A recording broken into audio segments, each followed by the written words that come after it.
బెల్లంపల్లి పట్టణంలో రైతకాల మహిళా సంక్షేమ సంఘం ఆధ్వర్యంలో ఏదైతే వర్గీకరణ అంశం విషయంలో మరి భవిష్యత్తు ప్రణాళిక ఏ విధంగా ముందుకెళ్దామని చెప్పి మరి సుదీర్ఘ చర్చ చేయడం జరిగింది. ఈరోజు రాష్ట్ర కమిటీ ఆధ్వర్యంలో మరి ఏదైతే మొన్న హైదరాబాద్లో కూడా 7 తారీఖు హైదరాబాద్ వెళ్ళి వర్గీకరణ అంశం పైన కూడా రౌండ్ టేబుల్ సభ విషయం ఏర్పాటు చేసి హైదరాబాద్లో కూడా మరి వర్గీకరణ అంశం పైన చాలా చర్చ చేయడం జరిగింది. దానిలో భాగంగా రాష్ట్ర వ్యాప్త పరిధిలో భాగంగా మరి బెల్లంపల్లికి ఈరోజు రాష్ట్ర కమిటీ రావడం ఈ యొక్క వర్గీకరణ అంశం పైన మరి ఇలా ముందుకెళ్దామని చెప్పి వచ్చిన సందర్భాన్ని పురస్కరించుకొని రాష్ట్ర వ్యాప్తంగా కూడా మరి మన నేతకాని కులస్తులని చైతన్యం చేసే విధంగా మరి వర్గీకరణ అంశం మీద మన వల్ల అభిప్రాయాలు ఆలోచనలు తీసుకొని భవిష్యత్తులో మరి ఉద్యమ పథంలో ముందుకెళ్లి మన సమస్యలని ప్రభుత్వానికి తీసుకెళ్లే విధంగా మరి స్థానిక కలెక్టర్గా కావచ్చు, మన స్థానికంగా ఉన్నటువంటి ఎమ్మెల్యేలు కావచ్చు, రాష్ట్ర వ్యాప్తంగా ఉన్న ఎమ్మెల్యేలు మరి స్థానికంగా ఉన్నటువంటి మినిస్టర్లు అందరినీ కూడా మరి భవిష్యత్తులో వచ్చే వారం 10 రోజుల్లో అందరి ఎమ్మెల్యేలని ఎంపీలని ప్రభుత్వంలో ఉన్నటువంటి మరి ముఖ్యమంత్రి సీఎం రేవంత్ రెడ్డి గారిని కూడా మరి నేతగా మహిళా సంక్షేమ సంఘం కలుస్తుంది. మా వాటా ఏంటి అనేది జనాభా ప్రాతిపదికన మా వాటా మేమెంతో మాకంత అనేది మరి కులగణన ఏర్పాటు చేసి మరి మేము లక్షల జనాభాలో ఉన్నాం.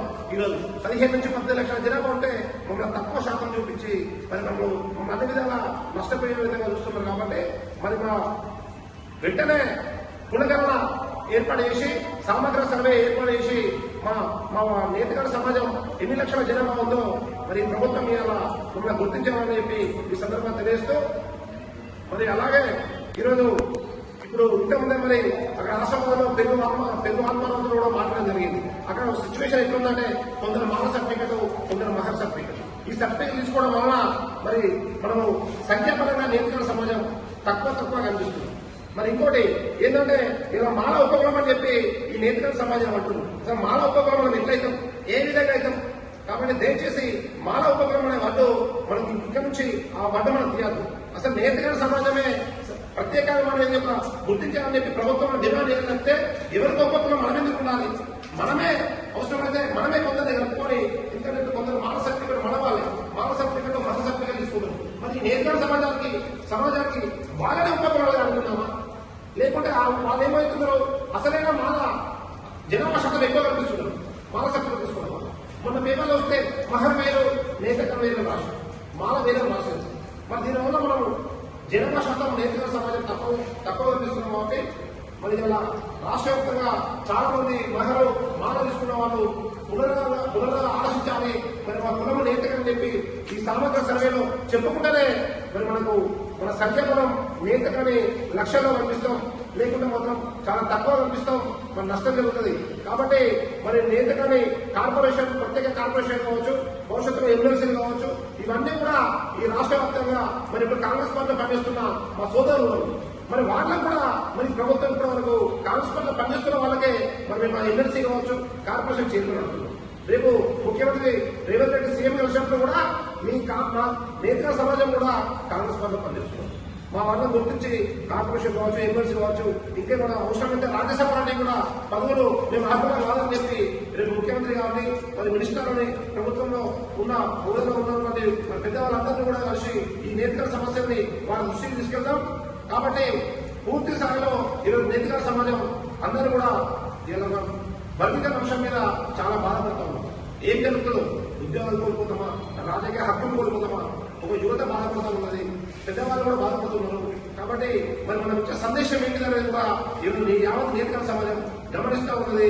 ఈ కుల సంఘాలు ఎవరే స్థానంలో ఉన్నారో చూస్తున్నారు. కాబట్టి అందుకే ఒక ఆలోచన సుదీర్ఘ చర్చ చేసి వర్గీకరణకు వ్యతిరేకమా అనుకూలమా అంటే ఇలా మేము ఎక్కడ కూడా వర్గీకరణకు వ్యతిరేకం కాదు అనుకూలంగా చాలా బ్యాలెన్స్గా మనం ఒక మేధస్సుతో చర్చ చేసినాం.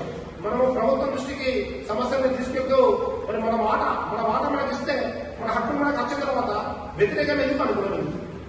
అసలు మనకు వాట ఎక్కువ వర్గీకరణ జరగకుండా మనకు వాట లేదు, జరిగినాక ఏం జరగకపోతే తెలియదు.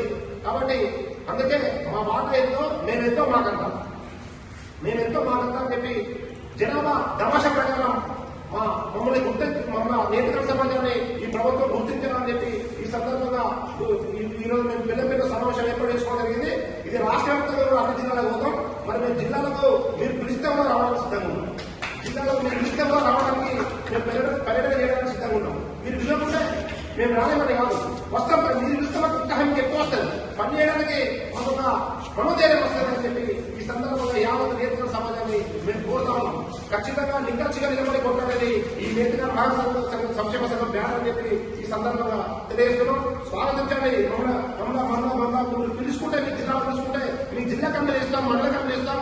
మరి మన హక్కుల కోసం రేపు హైదరాబాద్ లో వేదికగా మన సమస్యల పైన మరి ముందు వరుసలో ఉండి మరి కొట్లాడడానికి మీరు బలమిస్తే మేము కొట్టడానికి సిద్ధంగా ఉన్నామని చెప్పి కూడా ఈ సందర్భంగా ఈ నేతల సమాజానికి పిలుపునిస్తున్నాం. కాబట్టి భవిష్యత్తులో మనం అనేక సమస్యల మీద మరి ప్రభుత్వం దృష్టికి తీసుకెళ్లే విధానంలో త్వరలోనే మన ప్రభుత్వంలో సీఎం రేవంత్ రెడ్డి గారికి ప్రభుత్వ శాఖలో ఉన్న పెద్దలందరికీ మినిస్టర్లు కూడా కలవబోతున్నామని చెప్పి ఈ సందర్భంగా తెలియజేస్తూ నాకు ఈ అవకాశం ఇచ్చిన నేతలకి ధన్యవాదాలు. జై భీమ్, జై నేతగా.